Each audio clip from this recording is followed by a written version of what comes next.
그래서 해결하신 말씀은 마가복음 10장 17절로 22절까지는 말씀입니다. 그가 슬픈 기색을 띠고 떠난 이유, 그가 슬픈 기색을 띠고 떠난 이유라고 하는 제목으로 하나님 말씀을 결론합니다. 어떤 부부가 예전에 LA 다저스에서 활동했던 박찬호 선수 때문에 부부싸움을 하게 되었습니다. 어느 날 아침 느닷없이 부인이 남편에게 여보, 박찬호 선수 어머니가 일본 사람이야 라고 이야기하는 거예요. 그 말을 듣고 깜짝 놀란 남편이 아니 여보 무슨 헛소리라는 거야, 당신 미쳤어? 라고 이야기하는 것이지요. 그러자 아내가 아니 헛소리라니, 여기 신문이 있지 않소, 신문이. 그러면서 아내는 한 장의 신문을 가지고 왔습니다. 일간신문의 스포츠란에 보니까 큰 글씨로 박찬호, 한국인 박찬호와 일본인 노모 이렇게 쓰여 있었어요. 이 부인은 일본 선수의 이름이 노모라고 하는 사실을 그냥 늙은 어머니 이렇게 한자로 이렇게 오해했던 것이지요. 물론 이것은 애교 있는 오해이고 이런 오해는 남에게 피해를 주지는 않습니다. 그런데 어떤 오해는 인생에 매우 중대하고 돌이킬 수 없는 피해를 남기고 오점을 남기기도 한다는 것입니다. 그림 한 장이 나열되어있는데 세계 2차 대전이 종료된 직후에 있었던 일입니다. 헬리콥터가 적응 비행을 하면서 필리핀 산악지대에 숨어있던 일본 군들에게 종전 반송을 했습니다. 이제 전쟁은 끝났습니다. 일본 군들은 항복을 하고 나오면 조국 일본으로 돌아갈 수 있습니다. 그러나 산악지대에 숨어있던 많은 일본 군들은 이것이 연합군들의 전술 전략이다 이렇게 오해를 하고 더 깊은 산속으로 들어가 버렸다는 것입니다. 어떤 일본인들은 종전 후에 무려 30년 동안, 정확히 이야기하면 29년 4개월 동안 동굴에 들어가서 생존을 유지하다가 1970년대 말에 원시인의 모습으로 발견되기도 했다는 것입니다. 이 사람이 누구냐? 오노다 히로라고 하는 사람인데 이 사람이 그 동굴에 들어가서 29년 4개월을 살다가 나온 사람이라는 것이지요. 자기의 30년의 인생을 잃어버렸던 것이지요. 본문에는 너무나 안타깝고 슬픈 피극의 사건이 기록되어 있고 그 원인이 바로 오해에 있다라고 하는 사실을 알게 되는 것입니다. 본문에서는 주인공을 밝혀서 한 사람이다 이렇게 이야기합니다. 17절에 예수께서 길에 나가실 새 한 사람이 달려왔다 이렇게 기록되고 있어요. 그 다음 장면에 보면 마태복음 19장 20절에 보면 그가 그 청년이라고 이렇게 소개하고 있어요. 그리고 누가복음 18장 18절에 보면 사회 엘리트 계층이었던 어떤 관리였다라고 기록하고 있습니다. 그 종합하면 이 사람은 한 사람이 청년이었고 어떤 관리였다라고 하는 사실을 알 수가 있어요. 이 부자 청년은 천국이나 영생은 그 인생을 거의 다 살아간 노인들의 망상이라고 생각하지 않았습니다. 사회적으로 성공을 거둔 관리였음에도 불구하고 천국이나 영생은 사회적으로 실패한 사람들의 정신적인 도피처, 피난처라고 생각하지 않았다는 것입니다. 그는 부자였지만 천국은 가난한 사람들의 심리적인 보상이며 인간적인 내면에 존재하는 허구의 나라라고 전혀 생각하지 않았습니다. 그는 진지했고 경건한 구도의 자세를 가지고 있었습니다. 그리고 자기 죄의 문제를 풀 수 있는 올바른 대상인 예수님을 찾아 나온 것이지요. 그는 올바른 대상을 찾았을 뿐만 아니라 올바른 질문을 던진다는 것입니다. 영생에 대한 질문을 던진다는 것입니다. 그럼에도 불구하고 본문은 비극적인 결말을 맞이해요. 22절 말씀 보겠습니다. 22절입니다. 시작. 그 사람은 재물이 많은 거로 이 말씀으로 인하여 슬픈 기색을 띠고 근심하며 가니라. 아멘. 우리가 이 말씀을 읽고서 단지 그가 가진 것이 많은 부자였기 때문에 할 수 없이 예수님을 떠났다 이렇게 생각하면 안 된다는 것이지요. 그는 예수님을 등지고 슬피하며 떠나간 진짜 이유가 있었어요. 그게 뭐냐? 오해였다는 것입니다. 첫 번째는 예수님에 대한 오해입니다. 그는 예수님이 어떤 분인지 정확히 몰라 오해를 했다는 것이지요. 17절 말씀을 함께 보겠습니다. 시작. 예수께서 길에 나가실새 한 사람이 달려와서 끌어앉아 묻자오되 선한 선생님이여 내가 무엇을 하여야 영생을 얻으리이까. 아멘. 여러분 17절에서 그는 예수님을 뭐라고 부르지요? 선한 선생님이라고 불렀습니다. 그런데 이 호칭에 대해서 예수님은 도대체 어떤 반응을 보일까? 그 다음 18절을 보겠습니다. 시작. 예수께서 이르시되 내가 어찌하여 나를 선하다 일컫느냐? 하나님 한 분 외에는 선한 이가 없느니라. 아멘. 여러분, 이 말씀을 피상적으로 보면 예수님은 자신이 선한 분이다 라고 하는 것을 부인하셨다고 성급하게 결론 지을 수 있다는 것이죠. 그러면 안 돼요. 예수님은 선한 사람 가운데 그 사람 가운데는 선한 이가 없고 인간의 선함이 구원의 조건이 될 수 없다 이렇게 얘기해요. 자신의 선함을 들고 하나님 앞에 나오는 사람들 구원받을 수 없다는 것입니다. 왜 그러느냐? 로마서 3장 10절 이하에 보면 시작 기록된 바 의인은 없나니 하나도 없으며 깨닫는 자도 없고 하나님을 찾는 자도 없고 다 치우쳐 함께 무익하게 되고 선을 행하는 자는 없나니 하나도 없도다. 아멘. 여러분, 의인은 몇 명이래요? 없다. 선한 사람도 없다. 깨닫는 자도 없다. 하나님 찾는 자도 없다. 다 치우쳐서 무익하고 선을 행하는 자가 도대체 하나도 없다는 것입니다. 하나님 앞에 인정될 수 있는 선함을 가지고 있는 사람이 없다 이렇게 결론을 지었어. 인간은 모두 상대적이지 다 나름대로 죄가 있는 것이지요. 전능하신 하나님의 안목에서 보면 자신의 선을 가지고 우리 주님 앞에 당당하게 나올 사람이 아무도 없다는 것입니다. 그러나 본문에서 선한 자는 하나님밖에 없다라고 말씀하신 더 깊은 의도가 있다. 본문을 통해서 예수님께서 간접적으로 시사하려고 했던 것이 뭐냐? 간접적으로 이야기하고자 하는 진리가 뭐냐? 내가 하나님이다. 내가 선한 선생 자리에 있는 것이 아니라 내가 참 하나님이다 라고 하는 사실을 예수님은 이 청년 부자에게 이야기하고 싶었던 것입니다. 위대한 모델로서의 인간, 요즘 예수님을 이렇게 보는 사람들이 참 많습니다. 참 존경할 만한 선생님, 그리고 위대한 인류의 영웅, 위대한 휴머니스트, 예수님에 대한 생각이 다 그렇다는 것이지요. 그러나 이것은 예수님에 대한 올바른 관점이 아니다. 예수님은 스승 이상이다. 그는 하나님이시고 무엇보다도 인간을 구원할 수 있는 구원자다라고 하는 것입니다. 위대한 인간은 위대한 모범일 수 있지만 그 위대한 인간이 구원자는 될 수 없다는 것입니다. 아까 그림에 나왔던 C.S. 루이스라고 하는 사람이 캠브리지 대학에서 이제 그 채플 시간에 예수의 구주이심이라고 하는 주제로 설교를 했어요. 근데 설교를 마쳤을 때 한 학생이 찾아왔습니다. 만약 오늘 선생님께서 예수는 우리가 본받아야 할 위대한 스승이다 이렇게 말했더라면 우리 모두가 선생님에게 박수갈채를 보냈을 것입니다. 그런데 예수는 구세주다라고 하는 기독교의 아주 진부한 진리를 말씀하셨기 때문에 우리는 어떠한 반응도 할 수 없었고 오히려 냉담한 반응을 할 수밖에 없었습니다 라고 이야기하는 거예요. 그러자 C.S. 루이스는 이렇게 얘기합니다. 자네는 정말 예수가 완벽한 모델이라고 생각하는가? 그렇죠. 내가 그렇게 생각하죠. 그러면 이 완벽한 모델 예수님을 따라가는 것이 중요하다고 믿는가? 아니요. 그렇죠. 그러면 자네에게 묻겠네. 자네는 완벽한 도덕적 모델이신 예수님을 자네가 완전히 따라갈 수 있다고 믿는가? 그렇게 생각하는가? 라고 했더니 이 청년이 헷갈리는 거예요. 한참을 생각하다가 인간이 완전히 예수님을 따라갈 수는 없지요 라고 이야기하는 거예요. 그러면 자네도 도덕적으로 실패할 수 있다라고 하는 것을 인정하는 것이지, 자신의 삶 속에서 실수가 있고 죄가 있다는 것을 인정하는 것이지, 인정합니다. 그렇다면 자네에게 필요한 것은 도덕적인 모델로서의 예수가 아니네. 자네의 도덕적 실패와 죄로부터 자네를 구원할 수 있는 구세주 예수님이 자네에게 필요한 것일세. 죄인에게는 모델로서의 예수가 필요한 것이 아니라 구세주, 구주이신 예수님 필요하다는 말일세. 구세주이신 예수 그리스도를 만난 다음에야 비로소 자네는 그 예수님을 롤모델 삼아서 살 수 있다는 것이네. 이런 얘기를 했어요.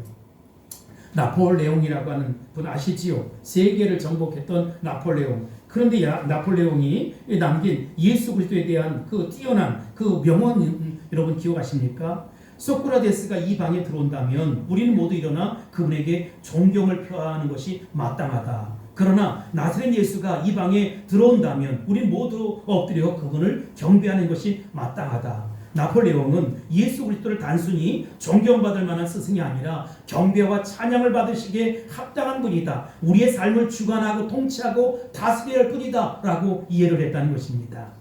그러나 청년 관리는 예수님을 선한 선생님 수준으로 이해를 했어요. 선한 선생님으로서 예수는 손익계산이 맞지 아니하면 플러스 마이너스 주판을 던져보고 아니면 계산기를 두들겨 보다가 손익계산이 맞지 아니하면 언제든지 떠날 수 있는 그런 분이라는 것입니다. 그가 슬픈 기색을 띠고 예수님을 등지고 떠나간 진짜 이유가 뭐냐? 예수님이 도대체 누구냐라고 하는 것을 진짜 몰랐다는 거예요. 그분이 도대체 어떤 분인지를 모르는 거예요. 그러니 선한 선생님이라고 이야기하는 것이고 하나님이 나를 구원할 수 있는 구세주란 사실은 전혀 이해하지 못했다는 것입니다. 그런데 여러분들은 어떻습니까?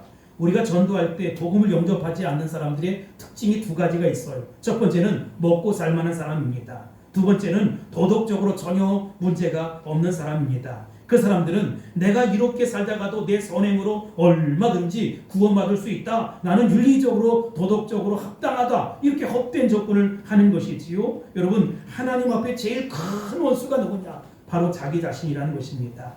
하나님 앞에 제일 귀한 마음이 뭐냐? 상한 심령이 나는 죄인이구나. 정말로 나는 철저한 죄인이구나 라고 하는 것을 인정하는 것입니다. 내가 죄인입니다. 하나님 앞에서 죄 지은 부족한 인생입니다. 내가 무슨 일을 하겠습니까?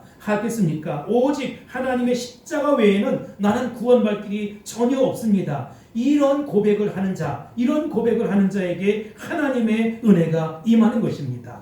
매 순간 하나님의 의를 구하고 하나님의 능력으로 말미암아 풍성한 은혜의 영광 가운데 거하는 거룩한 백성들이 다 될 수 있기를 예수님의 이름으로 축복합니다. 아멘. 이 부자 청년은 첫 번째 예수님에 대해서 잘 몰랐어요. 두 번째가 뭐냐? 그가 구원에 대해서 오해하는 것이지요. 영생, 이 행위로 구원을 받을 수 있다고 믿는 거예요. 청년이 던진 질문은 영생에 대한 것으로 매우 바람직한 질문이었어요. 그러나 이 질문을 분석해 보면 성경적으로도 교리적으로도 아주 그릇된 것을 전제하고 있다. 그가 가지고 있던 전제가 뭐냐? 많은 사람이 기독교에 대해서 가지고 있는 보편적인 편견이라는 것입니다. 17절에서 그는 예수님 앞에 꿇어 이렇게 이야기합니다. 17절입니다. 시작. 예수께서 길에 나가실새 한 사람이 달려와서 꿇어 앉아 묻자오되 선한 선생님이여 내가 무엇을 하여야 영생을 얻으리이까? 영생을 얻기 위해서는 내가 무엇을 해야 한다라고 하는 것을 그는 마음속에 갖고 있었어요.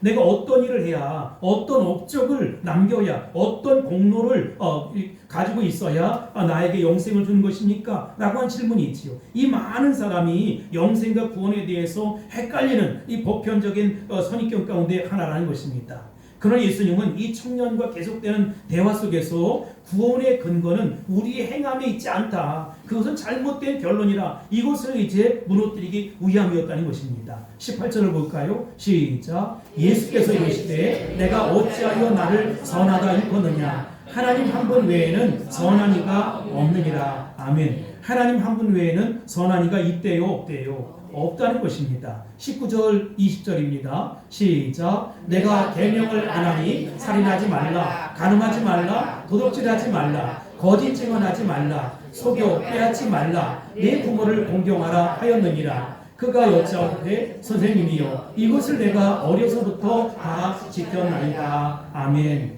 여러분, 이 부자 청년은 자신이 윤리적으로 도덕적으로 반듯하다 이렇게 믿기 때문에 도덕적인 자신감이 있었던 것 같아요. 상당히 또 그렇게 노력하며 살아왔을지도 모르겠어요. 그러나 예수님은 이 대답을 듣고서 그가 아직도 진정한 모습, 진정한 하나님 앞에서의 실존을 모르고 있다라고 안타까워하시는 거예요. 21절입니다. 예수께서 그를 보시고 사랑하사 이르시되 내가 아직도 한 가지 부족한 것이 있으니 가서 내게 있는 것을 다 팔아 가난한 자들에게 주라. 그리하면 하늘에서 보화가 내게 있으리라. 그리고 와서 나를 따르라 하시니. 아멘. 여러분, 이 말씀을 잘못 비약하면 구원을 얻기 위해서는 재산을 다 팔아서 가난한 사람들에게 줘라 이렇게 오해해서는 안 된다는 것입니다. 그런 이야기 아니에요. 청년은 아직도 자신은 죄인이 아니라고 항변하고 있으니까 죄인이라는 것을 이제 깨닫게 하기 위해서 예수님이 던지는 말씀이라는 것이지요. 예수님을 구주로 만나기 위해서, 영생을 얻기 위해서는 내가 죄인이다 라고 하는 사실을 깨달아야 한다는 것입니다. 그래서 청년의 아픈 곳을 예수님이 찌르는 것입니다. 그의 도덕적인 자부심에도 불구하고 그가 숨기고 있었던 내면의 갈등의 원인, 그를 지배하고 있었던 강력한 삶의 동기가 뭐냐? 재물에 대한 탐심이라는 것입니다. 이 한 가지를 통해서 그가 죄인됨을 보여주는 것이지요. 한 가지 부족한 것을 통해서 나는 죄인이구나 라고 하는 것을 깨닫게 해주시기 위함이었다는 것입니다. 여러분, 우리가 죄인 하지만 상대적이에요. 나는 저 사람보다 나아, 나는 저분보다 나아 라고 이야기했지만, 죄인이라는 것은 많은 계명을 파기해서 죄인이 아니라 단 한 가지 계명을 파기했을지라도 하나님 앞에서 그는 죄인이다 라고 하는 것입니다. 하나님의 진노와 하나님의 저주를 피할 수 없는, 우리는 모두 다 연약한 인간이라는 것입니다. 사람들은 자기 죄는 가볍게 다루고 타인의 죄에 대해서는 아주 집중적으로 공격을 합니다. 교도소에 살인죄를 지은 사람과 간음죄를 지은 두 사람이 이제 있었어요. 두 사람이 만나는 거예요. 살인한 사람은 간음한 사람에게 이렇게 얘기하는 것입니다. 야, 나는 잠시 흥분하고 열받아서 사람을 죽였지만 여자는 건드리지 않는다. 여자는 그런 치사한 짓은 내가 하지 않는다. 난 사나이다. 그랬더니 간음한 사람이 아니 어떻게 신성하고 거룩한 사람의 생명을 해칠 수 있느냐? 어떻게 사람의 생명을 해할 수 있느냐? 나는 노메스에 빠졌을 뿐이다 라고 합리화를 했다는 것입니다.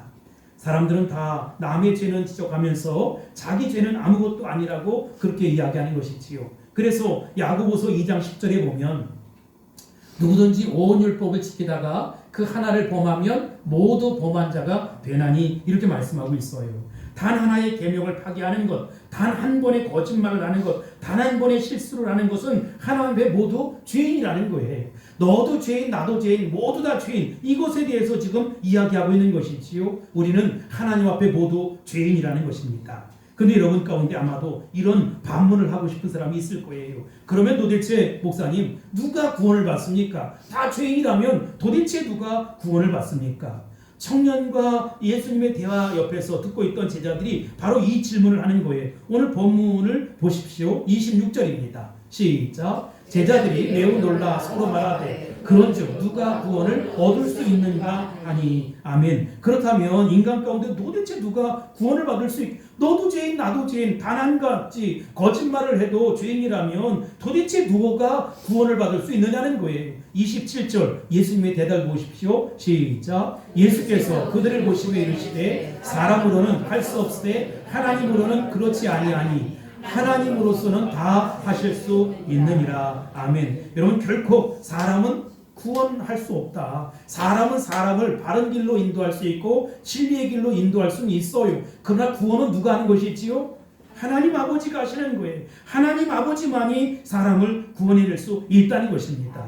우리가 최선을 다해서 신앙생활해야지요. 열심을 다해서 충성봉사해야지요. 정말로 하나님 기뻐하는 행위, 구제도 하고 자선행위도 하고 여러 가지를 해야지요. 그러나 그것은 우리의 구원이 아니라는 거예요. 그것에서 구원받는 것이 아니라 구원받은 사람이 그런 삶을 살아가는 것이지요. 우리 다 죄인인데, 도저히 죽을 수밖에 없는 죄인인데, 지옥 가야 마땅한 죄인인데 하나님 아버지께서 우리를 사랑하셔서 이처럼 사랑하셔서 독생자 예수 그리스도를 보내주시고 그를 믿는 자마다 구원받은 하나님의 자녀로 만들어 주셨다는 것입니다. 그러니 인간은 할 수 없을 때, 사람은 할 수 없을 때 하나님은 다 할 수 있는 것입니다. 이 사실을 믿을 수 있게 되길 바랍니다. 그래서 하나님은 인간을 구원하실 때 인간의 행함으로 근거를 두지 않았다. 선물로 준 거다. 자, 에베소 2장 8절 9절입니다. 시작. 너희가 그 은혜에 의하여 믿음으로 말미암아 구원을 받았으니 이것은 너희에게서 난 것이 아니요 하나님의 선물이라. 행위에서 난 것이 아니니 이는 누구든지 자랑하지 못하게 함이라. 아멘. 영생 구원은 인간의 행함을 통해서 얻는 것이 아니라 하나님은 진노와 저주받아 마땅한 나를 예수님의 그 보혈의 능력으로 선물로 구원을 주었다. 이게 복음입니다. 로마서 6장 23절에 보면 죄의 값, 죄의 삭은 뭡니까? 사망이라는 거예요. 하나님의 은사는, 하나님의 선물은 그리스도 예수 우리 주 안에 있는 영생이니라. 여러분, 죄를 지은 사람은 죽어야 돼요. 영적으로. 그런데 하나님은 은사, 선물을 주셨는데 그게 뭐냐? 그리스도 예수 주 안에 있는 영생을 우리에게 선물로 주셨다는 것입니다. 여러분, 선물을 받을 때 좋아요, 나빠요? 아유, 난 나빠요. 난 선물 주는 게 너무너무 좋아요. 이런 사람이 있습니까? 근데 선물을 어떻게 받습니까? 그냥 받지요? 선물을 제일 잘 받는 사람이 누굽니까? 어린아이예요. 어린아이들은 순수하잖아요. 선물을 딱 주면 우리 진서진우가 선물을 그냥 받을까요? 아니면 싫어요, 됐어요, 죄송해요, 황송해 이러고 거절할까요? 감사함으로 받겠죠. 근데 어른들에게 선물을 주면 이게 뭐야? 뇌물인가? 선물인가? 나에게 뭘 원하는 것이 있는가? 나에게 요구하는 것이 있는가? 혹시 불순한 동기는 아닐까? 이런 거예요. 우리가 지난 시간에 살펴본 것처럼 예수님은 누가 하나님 나라에 들어갈 수 있느냐고 하면 어린아이와 같이 순수한 사람이 들어갈 수 있다는 것입니다. 근데 여러분 묻겠습니다. 여러분들에게는 어린아이와 같은 순수함이 있습니까?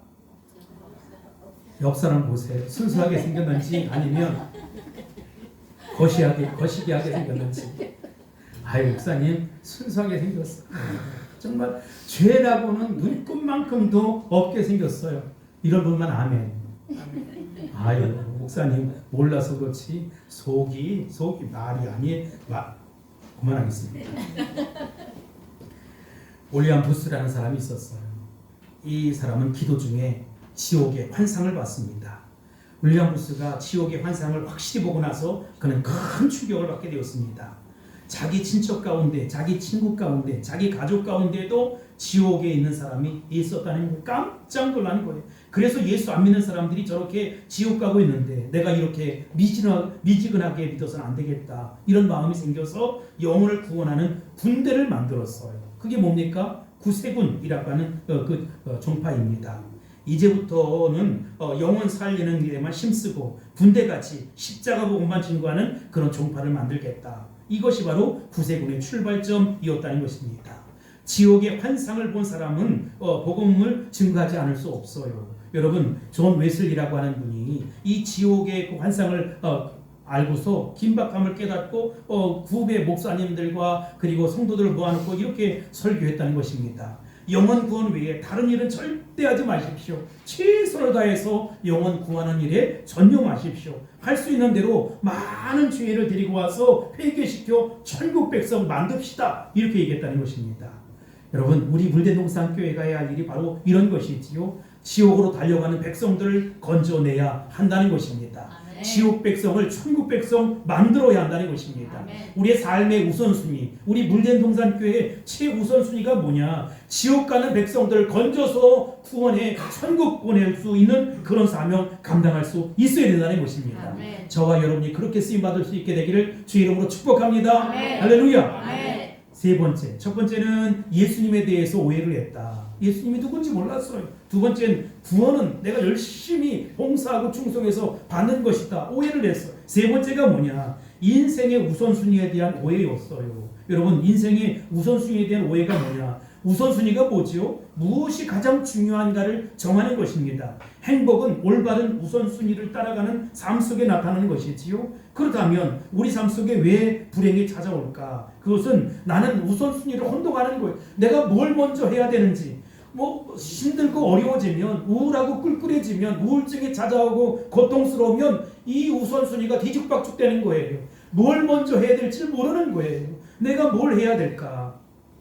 댈러스 카우보이스라고 하는 아주 미국의 유명한 뭐라고 할까요?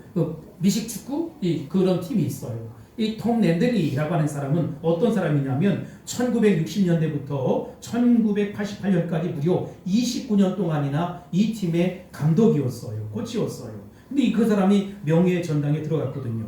그는 탁월한 성경교사였고 미식축구의 한 팀을 29년 동안 코치한 사람이었고 행복한 가정의 가장이었다는 것입니다. 어느 날 기자가 찾아왔어요. 당신이 이렇게 행복한 이유가 뭡니까? 그렇게 힘든 경기를 하면서도 웃음 빵긋빵긋 웃고 하는 행복한 이유가 무엇입니까? 라고 했더니 이렇게 대답을 합니다. 저는 예수님을 믿기 시작한 그날부터 올바른 우선순위 가운데 살아왔습니다. 그렇다면 당신의 우선순위는 뭡니까? 라고 하니까 첫 번째 하나님, 두 번째 가족, 세 번째 축구입니다. 저는 이 우선순위가 한 번도 흔들려 본 적이 없습니다. 첫 번째 하나님, 두 번째 가족, 세 번째 축구였다는 것입니다. 불행은 우선순위를 혼동하는 거예요. 뭘 먼저 해야 되는지를 몰라요. 내가 이렇게 힘든데 어떻게 예배를 드려요? 내가 이렇게 아프고 고통스러운데 어떻게 교회를 찾아갈 수 있어? 이러면 안 돼요, 여러분. 아프고 힘들수록 삶의 우선순위 가운데 예수님을 첫째 자리에 두고, 예배를 첫째 자리에 두고, 신앙을 첫째 자리에 두고 살아갈 수 있어야 된다는 것입니다. 그러면 나머지는 자동적으로 해결되게 돼 있어요. 왜냐? 너희는 먼저 그의 나라와 그의 의를 구하라. 그리하면 이 모든 것을 너희에게 어떡한대요? 더해 준다는 것입니다. 할렐루야. 이 삶의 우선순위가 저와 여러분 가운데 오늘 이 아침 정립될 수 있게 되길 바랍니다. 그런데 이 사람은 그 예수님이 그런 말씀하자 결국 떠날 수가요. 슬픈 기색을 띠고 떠날 수밖에 없었다. 왜냐하면 영생의 문제보다는 재물에 대한 탐심이 더 많았다. 교회를 나오면서 우선순위에 대한 혼란이 있는 사람이 얼마나 많습니까? 이런 얘기를 들은 적이 있어요. 교회를 잘 안 나가는 애에게 부모가 이렇게 얘기하는 거예요. 야, 교회 가면 1,000원 줄게, 1,000원. 그러니까 이 아이는 생각하기를 교회 가면 1,000원, 극장에 가면, 영화관에 가면 10,000원을 내야 되는구나, 이렇게 생각을 했다는 것입니다. 누가복음 16장 19절로 31절에 보면 부자와 나사로의 비유가 나와요. 부자는 세상에서 크게 성공한 사람입니다. 복받은 사람임이 틀림없습니다. 제일 좋은 귀족이나 왕족들이 입는 자색 옷을 입고 있었고 최고의 멋진 기름진 음식을 매일같이 먹었습니다. 매일 잔치를 베풀고 즐겁게 노세 젊어서 노세 인생을 즐겼습니다. 성공과 출세의 인생 가도를 달렸습니다. 그러나 그는 내세와 심판에 대해서 무관심했어요. 오직 현실에만 즐기고 놀자 이렇게 했어요. 이 세상에서 육신만 잘 먹고 잘 입고 잘 살면 됐지 무슨 내세가 필요하냐 이렇게 생각해서 도대체 천국과 지옥이 어디 있단 말이냐 큰 소리 뻥뻥 치면서 살았다는 것입니다. 히브리서 9장 27절에 보면 한 번 죽는 것은 사람에게 정해진 거예요. 그 외에 뭐가 있습니까? 심판이 있다는 것입니다. 무슨 심판입니까? 천국과 지옥. 한 번 죽는 것은 사람에게 정한 것이고 그 외엔 반드시 심판이 있다는 것입니다. 그런데 이렇게 떵떵거리고 잘 나갔던 이 부자가 죽었어요. 죽고 보니까 이 부자만큼 비참한 패배자가 없었다. 어디에 떨어졌어요? 저 지옥에 떨어졌어요.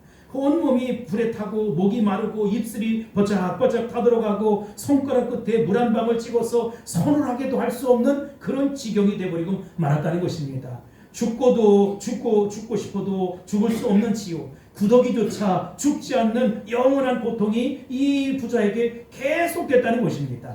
성경은 지옥에 대해서 어떻게 표현하고 있느냐, 여기 불과 유황이 타는 불못이다 이렇게 표현을 했어요. 그 무적의 불못이다. 삼키는 불이다. 구더기도 죽지 않는 곳이다. 슬퍼하며 이르가는 곳이다. 음부의 고통이 있는 곳이다. 이게 지옥이라는 것입니다.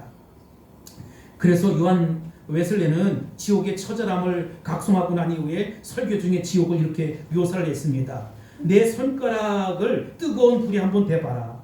몇 초나 견딜 수 있을 것이냐? 몇 초도 견디기 어려울 것이다. 그러나 그것보다 더 큰 고통이 있다. 그것이 뭐냐? 지옥의 고통이다. 온몸이 불 속에 들어가 영원히 있게 될 지옥의 고통이 우리를 기다리고 있다. 이런 얘기를 했어요. 부자는 너무 고통스러워서 아브람 품에 있는 나사로에게 제발 부탁이니 이 거지 나사로에게 물 한 방울 찍어서 서늘하게 나를 좀 도와달라. 그러나 여러분, 이 간단한 요청조차도 받아들이지 않는 것이 바로 지옥이라는 것입니다. 자비라고는 도저히 용납되지 않는 것이 지옥이라는 것입니다. 그런데 여러분, 누가 지옥에 갑니까? 요한계시록 21장 8절에 보면 그러나 두려워하는 자들과 믿지 아니하는 자들과 흉악한 자들과 살인자들과 음행하는 자들과 점승자들과 우상숭배자들과 거짓말하는 모든 자들은 불과 유황으로 타는 곳에 던지리니 이것이 둘째 사망이라 이렇게 말씀하고 있습니다. 여러분, 그러니까 이 말씀을 가지고 흉악한 자, 살인자, 음행하는 자, 점술가, 우상 숭배자, 거짓말하는 모든 사람 다 지옥 간다 이렇게 설교를 해가지고 많은 사람들을 등치고 하기도 하는데, 여러분, 이 얘기가 무슨 얘기냐? 이 얘기가 무슨 얘기냐면 예수 믿지 않는 사람들은 이런 삶을 살 수밖에 없어요. 우리도 이렇게 살았어요. 두려워하고 믿지 않고 흉악하고 살인하고 음행하고 점술가의 모습으로 살아가고 우상 숭배자의 모습으로 살아가고 거짓말하며 살아가서 영원한 지옥에 떨어질 수밖에 없었는데, 예수 그리스도의 보혈의 능력으로 말미암아 모든 죄가 다 씻어지고 구원받은 하나님의 자녀가 되었다는 것입니다. 아멘. 그러나 여러분 우리가 긴장해야 돼요. 나는 구원받은 하나님의 자녀가 됐는데 내 사랑하는 남편이, 아내가, 부모가, 형제가, 자식이, 이웃이, 친구가 지옥에 가면 됩니까? 안 됩니까? 안 되지. 그렇기 때문에 우리가 영적으로 긴장해야 한다는 것입니다. 여러분은 천국 갈 준비를 하셨습니까? 그렇다면 여러분의 가장 중요한 우선순위는 무엇입니까?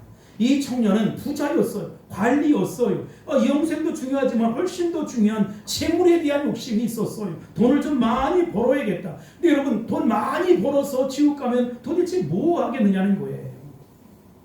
그림이 하나 나올 터인데 옛날에 그 아프리카에서 영국 해역으로 가는 배가 조난을 당했습니다. 구조선이 왔지만 파도가 높아서 접근하지 못하고 당한 사람들이 그냥 어떻게 살려달라고 아우성을 치지만 밧줄을 던졌어. 구조선이 가까이 오니까 몇몇 사람들은 살기도 하고 몇몇 사람들은 죽었다는 거예요. 그런데 구조선으로 밧줄을 붙잡고 온 사람, 수용해서 온 사람도 있었지만 가장 많이 이렇게 죽은 사람들이 있었다. 그 사람들은 뭐냐? 여러분 그들이 아프리카에 가서 금괴를 다 이렇게 뺏어온 거예요. 그런데 이 금괴가 아까워요? 아깝지 않아요? 아깝지 않다는 사람이 있어. 도대체 이런 천사가 어디 있어? 아니 지금 금괴를 잔뜩 주머니에, 바지 주머니에 여기저기 잔뜩 넣는데 지금 살아야 돼. 그런데 이거를 버려야 사는데 버릴 수가 없는 거예요. 그래서 결국은 수용을 하다가 깔딱 꼴딱 해가지고 바다에 빠져 죽었다고 표현해야 돼요. 뒤졌다고 표현해야 돼요. 뭐 때문에 죽은 거예요?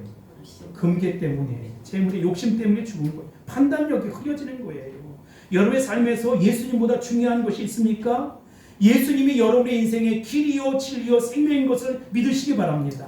예수님이 여러분을 구원할 수 있다는 사실을 믿으시기 바랍니다. 아멘. 예수님이 여러분의 구세주라는 사실을 믿으시기 바랍니다. 아멘. 여러분의 인생을 통치하고 다스리고 주관하시는 분은 하나님 아버지라는 사실을 믿으시기 바랍니다. 아멘. 이것보다 더 중요한 것이 없다는 사실을 믿으시기 바랍니다. 아멘. 구원의 문제보다, 영생의 문제보다, 신앙의 문제보다 더 중요한 것은 있을 수 없다. 성공을 해도, 부자가 돼도 구원을 얻지 못한다면 영원히 지옥에 타 죽을 수밖에 없다는 것입니다.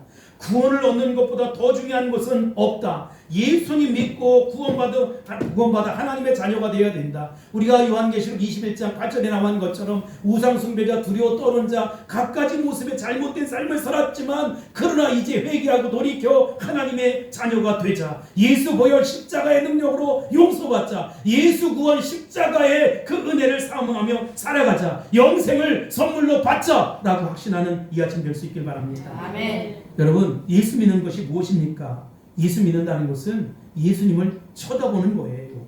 이사야서 45장 22절에 보면 땅의 모든 끝이요 내게로 돌이켜 뭘 받으라? 구원을 받으라. 나는 하나님이라. 다른 이가 있대요 없대요? 없어요. 매 순간 예수님을 바라보시기 바랍니다. 그러면 삽니다. 그게 우리 기독교입니다. 예수 그리스도를 바라보는 것이 믿음입니다. 히브리서 12장 1절 하반절 2절에 보면 1절 인내로서부터 하겠습니다. 인내로서 우리 앞에 당한 경주를 하며 2절 믿음의 주여 또 온전케 하시는 누구를 바라보자? 예수를 바라보자. 예수님이 어떤 주라고 했습니까?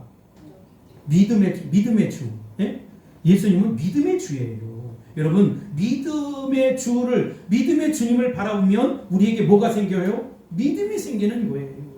혹시 아직도 죄의 자리에 있는 분들이 있습니까? 지옥 백성이 계십니까? 아직도 예수님 모르고 구원을 얻지 못했다면 제발 우선순위를 정하세요. 난 예수님 바라보며 살겠다. 예수님 쳐다보며 살겠다. 예수님 기뻐하는 삶을 살겠다. 나 죄인이지만, 나 용서받지 못할 죄인이지만 그러나 이제부터 주님 기뻐하는 삶을 살아보겠다. 예수 십자가 보혈의 능력 의지하며 살겠다. 결단하는 이 시간 될 수 있기를 바랍니다. 여러분의 죄 문제가 해결될 것입니다. 지옥 가는 백성이 천국으로 바뀌어질 것입니다. 예수님 바라볼 수 있게 되길 바랍니다. 아멘. 행여나 우리 가운데 낙심한 심령들이 있습니까? 극심한 어려움 가운데 빠져있는 분들이 있습니까? 인간적인 발버둥이 필요한 것이 아니에요. 무슨 개혁운동이 필요한 것이 아니에요. 예수님 바라보면 삽니다. 예수님 바라보는 사람 될 수 있기를 바랍니다. 아멘. 죽을 위치에 놓여 있는 사람들이 있습니까? 사방이 우겨쌈을 당하는 것 같은 절망과 고통과 괴로움 가운데 있는 사람들이 있습니까?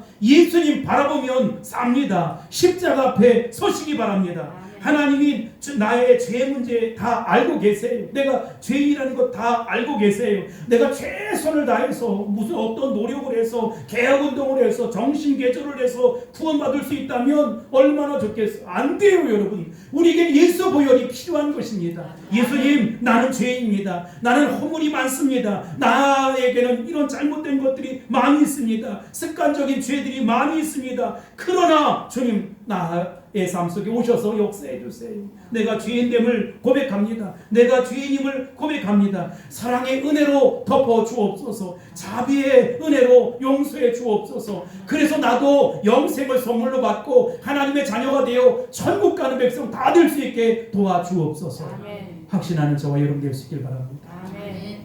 기도하겠습니다. 사랑하는 성도 여러분, 끊어주세요. 사랑하는 성도